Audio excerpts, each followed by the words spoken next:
Indian പ്രധാനമന്ത്രി നരേന്ദ്രമോദിയെ ഇസ്ലാമാബാദിലേക്ക് ക്ഷണിച്ചിരിക്കുകയാണ് പാകിസ്ഥാൻ. എന്തിനെന്ന് ചോദിച്ചാൽ, ഷാങ്ഹായ് കോർപ്പറേഷൻ ഓർഗനൈസേഷന്റെ SCO യോഗം നടക്കാനിരിക്കുന്നത് ഇസ്ലാമാബാദിലാണ്. ഒക്ടോബറിലാണത് സംഘടിപ്പിക്കുന്നത്. ഈ യോഗത്തിലേക്കാണ് പാകിസ്ഥാൻ ഇന്ത്യൻ പ്രധാനമന്ത്രിയെ ക്ഷണിച്ചിരിക്കുന്നത്. എന്നാൽ ഇനി എന്ത് സംഭവിച്ചാലും ഇന്ത്യ ഇങ്ങനെ ഒരു സാഹചര്യം നിലനിൽക്കുമ്പോൾ അങ്ങോട്ടേക്ക് യാത്ര തിരിക്കേണ്ടതില്ല എന്നുള്ള ഉപദേശം ലഭിച്ചിട്ടുണ്ട്.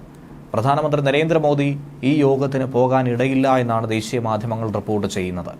പാകിസ്ഥാനാണ് ഇത്തവണ SCOയുടെ കൗൺസിൽ ഓഫ് ഹെഡ്സ് ഓഫ് ഗവൺമെന്റ്സിന്റെ അധ്യക്ഷ സ്ഥാനം വഹിക്കുന്നത്. രാഷ്ട്രത്തലവന്മാർ നേരിട്ട് പങ്കെടുക്കുന്ന യോഗത്തിലേക്ക് മോദിയെ പാകിസ്ഥാൻ ക്ഷണിക്കുകയും ചെയ്തു. ഒക്ടോബർ 15, 16 തീയതികളിൽ ഇസ്ലാമാബാദിൽ വെച്ച് ഈ യോഗം സംഘടിപ്പിക്കും. പാകിസ്ഥാനുമായി നിലനിൽക്കുന്ന പലതരത്തിലുള്ള പ്രശ്നങ്ങളുണ്ട്. അതിർത്തി കടന്നുള്ള തീവ്രവാദവുമൊക്കെ വലിയ വിഷയമായി നിലനിൽക്കുന്നുണ്ട്. ഈ ഘട്ടത്തിലാണ് ഇന്ത്യ മോദി ക്ഷണം നിരസിക്കുന്നത്. കസാഖിസ്ഥാനിൽ ജൂലൈയിൽ നടന്ന CHG യോഗത്തിലും മോദി പങ്കെടുത്തിട്ടുണ്ടായിരുന്നില്ല. പാർലമെന്റ് സമ്മേളനം നടക്കുന്ന അതേ തീയതികളിലായിരുന്നു ഈ പരിപാടിയും സംഘടിപ്പിച്ചിരുന്നത്. മോദി അന്ന് അതുകൊണ്ടായിരുന്നു കസാഖിസ്ഥാനിലേക്ക് യാത്ര തിരിക്കാത്തത്. അദ്ദേഹത്തിന് പകരം അന്ന് വിദേശകാര്യമന്ത്രി S. ജയശങ്കർ ആയിരുന്നു ഇന്ത്യയെ പ്രതിനിധീകരിച്ചുകൊണ്ട് എത്തിയത്.